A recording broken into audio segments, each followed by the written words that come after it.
The life of Daniel D.C. Cormier is similar to that of a professional climber, with many downfalls, failed attempts, and learning experiences.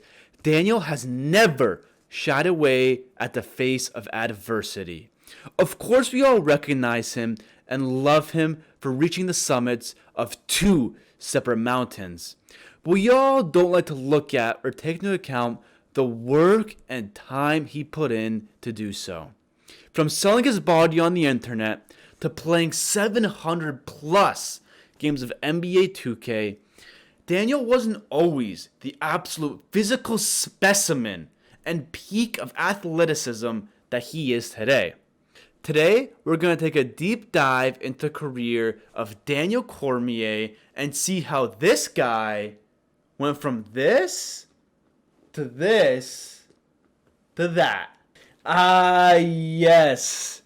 Baby Daniel. How cute, huh? Hasn't changed much though, has he? Daniel Ryan Cormier was born March 20th, 1979 on a set of 40-year-old wrestling mats in the storage room of a Louisiana Popeyes. One might say he didn't choose the wrestling life, but instead the wrestling life chose him. However, despite being born on the mats, Daniel was way more interested in WWE growing up. However, at the age of 10, this would all change.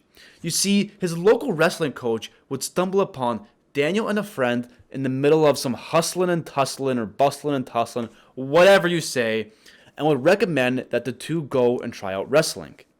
Right, don't talk. Fucking midget, look at you. Fuck you. Fuck you fucking scumbag. Fucking goddamn stupid piece of human Oh, crap. you guys can't. You guys chill. You can't fight. Don't fight again. Don't fight again. You want to try to be? I'll slap your ass, boy. No fighting, B. Just I'm not a boy. I'll slap the heck out of you. You're the boy. Well, I'm not you out. In hopes of flying on ropes and throwing chairs, Daniel agreed. Unfortunately for Daniel, it was nothing like what he had expected. Instead of masks and girls, there were sweaty boys and singlets. However, as much as Daniel didn't want to participate, his mother would never let him quit at anything. Unknowingly, this may have been one of the most influential moments in Daniel's life and would have completely changed his life path forever. To his surprise, Daniel would actually continue wrestling and would eventually become quite good at it. With 3 state championships in wrestling and a record of 101-9 in high school, he was a force to be reckoned with. And not only on the mats, but on the international weight loss show, The Biggest Loser as well. You see, Daniel had just gotten off a 2-month bender of eating only Twinkies and Popeye's chicken and was looking to lose some weight. Without much money or a gym membership, Daniel did what he needed to do and signed up for the show. Weighing in at about 350 pounds at the time, Daniel was able to work hard, compete in the show, win, and return to peak physical form, weighing in at about 345 pounds. Anyways, during his time in high school, Daniel was also a part of the football team. As an all-state linebacker with a 4.5-second 40-yard dash, Daniel was getting scholarships from schools around the world, including LSU. However, he knew that football would be an easy path to millions and millions of dollars and fame in the NFL. So instead, he opted for the harder route. He chose to take on wrestling where, to be honest, the fame is quite less, the money is quite less, but hey, the hard path is always the path for Daniel D.C. Cormier. Daniel's winning ways would not end in high school. With 2 junior college national state championships at Colby Covington Community College and becoming an All-American at Oklahoma State University, Daniel was quickly becoming elite outside of just his state competitions. During his time at OSU, Daniel was able to accumulate a record of 53-10, of which 6 of those losses were to none other than Cael Sanderson. Unfortunately, Daniel would also fall just one win short of achieving NCAA gold. Of course, this loss for gold was also to the Olympic gold medalist Cael Sanderson.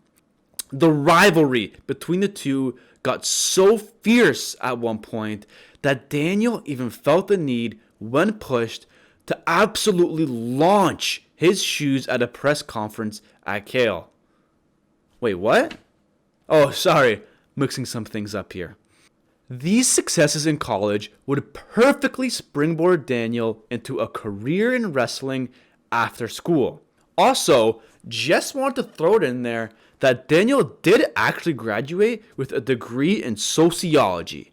I mean, not that it probably had any impact whatsoever on Daniel's career, but hey, just want to throw you that little tidbit. Ah, yes, moving on to the Olympics, the biggest stage of them all. Now, of course, Daniel competed in many competitions and represented the US on many occasions after college and before the Olympics, but listen, I would be here till I become his age if I began listing all those things off. Anyways, similar to college, Daniel was able to make many pushes for the summit. Climbing step after step, Daniel would push through all the adversity only to come just so short of seeing the summit of the mountain once again. After being up 2 points with only a minute left to go in the 2004 Beijing Olympics, Daniel would stumble once again, fall on his face, and unfortunately lose the match. He'd be forced to go home without a medal on his neck and for another time fall short of summiting the mountain. Heartbreaking to say the least, the Team USA wrestling captain was hoping to make one last push for the summit at the 2008 Olympics. However, to the tune of the Daniel Cormier story, things just didn't go as planned. You see, after a weight cut went really bad, Daniel was forced to pull out due to kidney failure. This would mark the end of his wrestling career and the beginning of a bit of a limbo in the life of DC. While no longer being a part of the US National Olympic Wrestling Team, Daniel would kind of find himself without an outlet for competition and would soon turn to video games, 2K to be specific. He would spend his days working at a TV station and his nights sitting in front of the TV gaming, even becoming one of the top ranked 100 players globally in the game. On top of this, Daniel would also begin a YouTube channel and quickly become one of the highest subscribed channels on the platform. I mean, take a look for yourself. However, one night after a call from King Mo, everything would change. You see, King Mo was able to convince Daniel to try something new, a sport called MMA. With no prior fighting experience and bills needing to be paid, Daniel would accept his first MMA bout with only 3 weeks of training.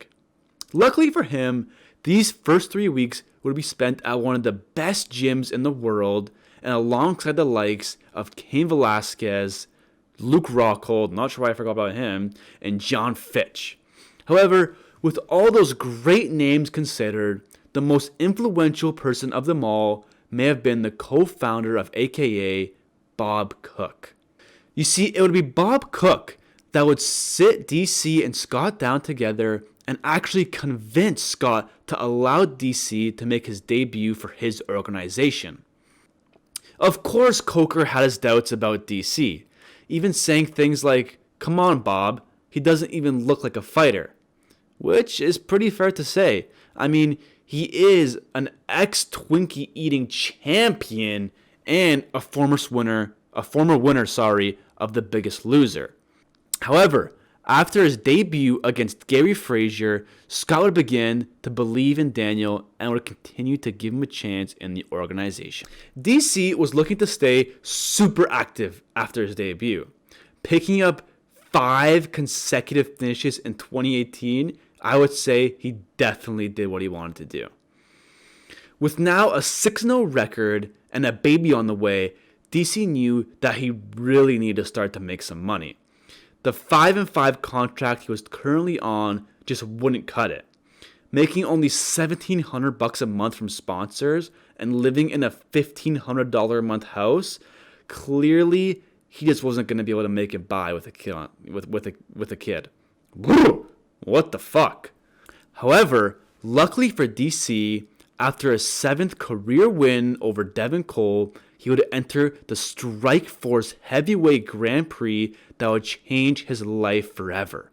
In the tournament, DC would beat Jeff Monson, Bigfoot Silva, who had just beaten Fedor, and former Pride champion Josh Barnett. Finally, things were beginning to go right for DC. And the good times would not stop there. After picking up one more win in Strikeforce, DC would make his way to the House of the Tomato, the UFC. There, he would absolutely tear through the heavyweight division, picking up wins over Roy Nelson, Patrick Cummings. Who else? Somebody else. One more heavyweight, come on. Who else did he beat? Okay, whatever. Fuck it. I'm going to put it here because I'm an idiot. And Dan Henderson, of course. But, I mean, he's not a heavyweight, but he was on the juice, so he might as well have been a fucking heavyweight, am I right? Either way, things were going just gravy for Daniel until he met his match, John Bones Jones. Like I mentioned, of course, Daniel would go on to lose to Jones in the first fight via decision. However, Jones would go on and do Jones things right after. Partying, doing drugs, whatever he does. Either way, it resulted in the light heavyweight championship being vacated. You think Daniel cares what Jones was doing? No. He saw an opportunity and he took it. Shortly after the title would be vacated, a fight versus DC and Rumble Johnson, honestly one of the scariest fucking people I've ever seen in my life, was made. And luckily for DC, he would finally reach the peak. He would finally summit the mountain and submit Rumble Johnson, achieving his dreams and finally becoming a champion. However, after achieving his dreams of becoming the light heavyweight champion, Daniel wasn't stopping there. With wins over Alexander Gustafsson, Anderson Silva, Rumble Johnson won again, he was going on an absolute tear through the division. That was until the picogram, cocaine sniffing, needle sticking John Jones made his return and dethroned Daniel Cormier once again. But like they say, history repeats itself and that's just how it goes. So what would happen? Jones would be forced to vacate the title once again. And Daniel jumped at the opportunity and would take out the up-and-coming and hard-hitting, no-time Volkan Ozdemir. Honestly, not even a close fight. But this would mean leaps and bounds for the legacy of Daniel DC Cormier. You see, it would be after this fight where he would go up and challenge Stipe Miocic for the heavyweight championship. And like we all know, this is where Daniel would absolutely summit the biggest mountain of them all, knocking out Stipe Miocic in the second round, or the first round.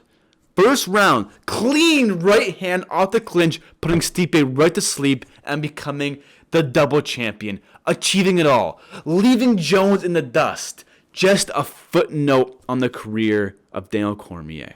Of course, we all know that Daniel would also go on to defend the heavyweight strap against Derek Lewis, even though, honestly, I think most people forgot about that, to be honest. It's like it's just like when Black Beast fought Francis, and it's like when what is it called? The Men in Black, they flash your memory and you forget everything. That's how I feel about the Black Beast fight. Just a glimpse in my fucking past, honestly.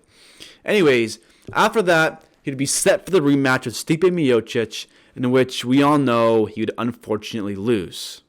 This brings us to today, with DC summoning both the light heavyweight and heavyweight championships and having his trilogy fight against Stipe scheduled. And if you're a DC fan, you might realize that I left out some kind of key points in the life of Daniel Cormier. Like many of you know, Daniel suffered many tragedies, like family loss type tragedies throughout his life. From his biological father in his early life, to his first daughter, to his stepfather later on in life, Daniel was constantly faced with tragedies growing up. I mean, of course it wouldn't stop him, and it would definitely shape him into the person he is today, but I just didn't really feel comfortable adding that into the kind of thick of the video where I like to joke around a lot and, crack jokes at Daniel, because he's a bit bigger and, whatever. I just didn't feel like it was very necessary, to be honest. However, to recap, I think it's super important to note that Daniel really never backed down. He fell short of the mountain so many times, between the NCAA losing to Cael Sanderson, losing in the bronze medal game in the 2004 Olympics, not being able to even compete in the 2008 Olympics, losing to Jones, coming back, becoming the double champion of the UFC. I mean, come on, this is a storybook ending, to be honest, especially if he's able to cap it off with one more win against Stipe. But either way, that's it. The video's finished. Honestly, this is so hard to do this video. I'm not gonna lie. I've been able to hear the camera died like 3 fucking times. Half of this shit's not even on the paper because the printer was fucked up. I'm sitting here losing my mind. Either way, hope you enjoyed it. Adios.